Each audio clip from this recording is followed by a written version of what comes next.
கர்த்தர் நல்லவர், அவர் கிருபை என்றும் உள்ளது. ஆண்டவராகிய இயேசு கிறிஸ்துவின் நாமத்தினால் உங்கள் ஒவ்வொருவருக்கும் அன்பின் வாழ்த்துக்கள். இன்று நவம்பர் 20ஆம் தேதி. இந்த நாள் உங்களுக்கு ஆசீர்வாதமான நாளாக இருப்பதாக.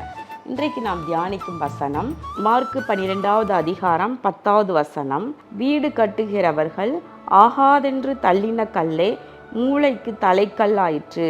வீடு கட்டுகிறவர்கள் ஆகாதென்று தள்ளின கல்லே மூளைக்கு தலைக்கல்லாயிற்று என்று எழுதியிருக்கின்றது. பிரியமானவர்களே, கர்த்தராலே இது ஆயிற்று என்று அது நம்முடைய கண்களுக்கு ஆச்சரியமாக இருக்கிறது என்றும் எழுதியிருக்கிறதே என்று இயேசு மகாராஜா சொல்லுகின்றார். அது எங்கே எழுதியிருக்கின்றது? சங்கீதம் 118 22 23 விதம் எழுதியிருக்கின்றது.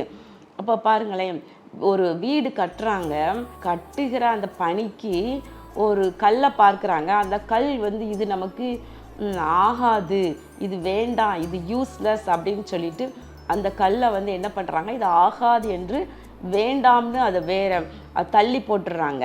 ஒருவேளை குப்பையில் போடலாம், அல்லது தள்ளி அது புறம்பே அதை தள்ளி போடலாம். ஆனால் ஒரு நேரம் வரும் பொழுது மூளைக்கு தலைக்கல்லாக நிற்கக்கூடியது அந்த கல் தான் அப்படிங்கிறத அறிந்து அதை எடுத்து கொண்டு அந்த வீட்டிற்கு தலைக்கல்லாக கொண்டு வைக்கிறாங்களாம். பாருங்களேன், இது யாரால் ஆயிற்று? கர்த்தராலே ஆயிற்று.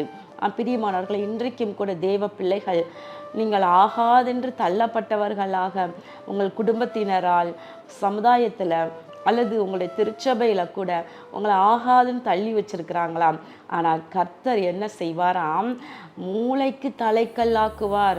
உங்களை எந்த இடத்துல ஆகாதுன்னு தள்ளினாங்களோ அந்த இடத்துல மூளைக்கு தலைக்கல்லாக முக்கியமான மிகவும் முதலான ஒரு எல்லையிலே கொண்டு வைப்பார்.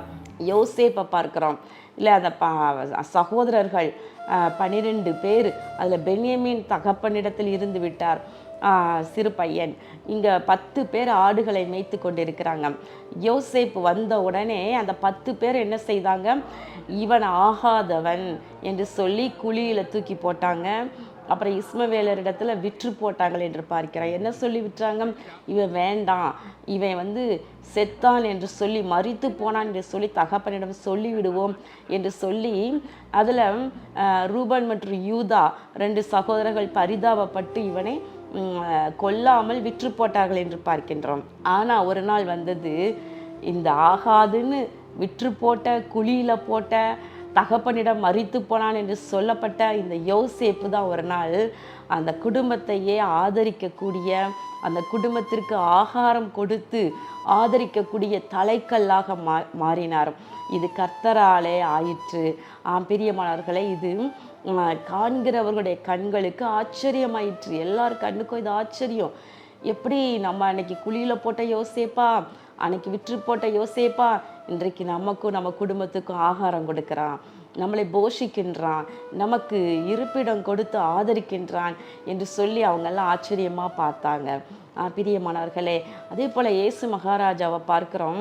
அவர் ஆகாதவர் என்று சொல்லி பரபாசை விடுதலை செய்யும், இவரை சிலுவையில் அறையும் என்று சொல்லி ஒப்பு கொடுத்தாங்க இல்லையா? ஆகாதுன்னு சொல்லி எங்கே போய் எருசலேமில் நகரத்திற்கு புறம்பே உள்ள கொல்கதா மலையில் கொண்டு போய் அவரை சிலுவையில் அறைந்து கொன்று போட்டார்கள் என்று நம்ம பார்க்கின்றோம். பிரியமானவர்களே, ஆனால் அந்த இயேசுவை பிதாவாகிய தேவன் என்ன செய்தார்? அவர் எல்லா நாமத்திற்கும் மேலான நாமத்தை கொடுத்து எல்லாவற்றுக்கும் மேலாக உயர்த்தினார் என்று பார்க்கின்றோம். அவர் தம்மை மரண பரியந்தம் தம்மை தாழ்த்தினார், தேவனோ அவரை உயர்த்தினார். எல்லா நாமத்திற்கும் மேலான நாமத்தை கொடுத்து உன்னதத்தில் தனது வலது பாரிசத்திலே உட்காரும்படி செய்தார். ஆகாது என்று யூதர்கள் அன்றைக்கு கொலை செய்தாங்க. ஆனால் பிதாவாகிய தேவனோ அவரையே மூளைக்கு தலைக்கல், சபைக்கு அஸ்திபாரமாக, சபைக்கு மூளைக்கு தலைக்கல்லாக அவரையே மாற்றி உன்னதங்களிலே அவரை தம்முடைய வலது பாரிசத்திலே உட்கார வைத்தார். எல்லாருடைய முழங்கால்களும் முடங்கும்படியாக செய்கிறார். எல்லாருடைய நாவும் அவரை இயேசு என்ற அறிக்கையை இடும்படி செய்கின்றார். நீங்கள் கூட கலங்காதீங்க. இன்றைக்கு ஒருவேளை துடைத்து போடுகின்ற குப்பையை போல இருக்கலாம். பவுல் சொல்கின்றார், நாங்கள் துடைத்து போடுகின்ற அழுக்கான துணியை போல தான் நாங்கள் இருக்கிறோம். பல முறை அப்படிப்பட்ட வேதனையெல்லாம் அனுபவித்தோம் அப்படின்னு சொல்கிறாரு. எல்லாராலும் அப்படி நிந்தை, அவமானம், வெட்கத்திற்கு ஆளாகி ஒருவேளை நீங்கள் அப்படி துடைத்து போடப்பட்ட குப்பையை போல நீங்கள் இருக்கலாம். ஆனால் நீங்கள் கர்த்தரை உறுதியாய் பற்றி கொள்ளுங்கள். ஆகாதுன்னு சொல்ல அவங்களே உங்களை மூளைக்கு தலைக்கல்லாய் கொண்டு போய் வைப்பாங்க. கண்களை மூடி ஜெபம் பண்ணுவோமா?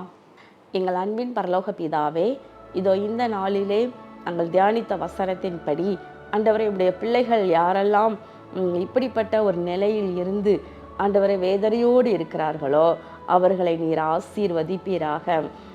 இது கர்த்தராலே ஆயிற்று என்று மற்றவர்கள் ஆச்சரியப்படும் வண்ணமாக நீருடைய பிள்ளைகளை ஆசீர்வதித்து நீர் உயர்த்துவீராக. ஆகாதென்று தள்ளப்பட்ட இடத்திலே அவர்களை முக்கியமான இடத்திலே, முதலான இடத்திலே கொண்டு நிறுத்தி நீர் ஆசீர்வதிப்பீராக.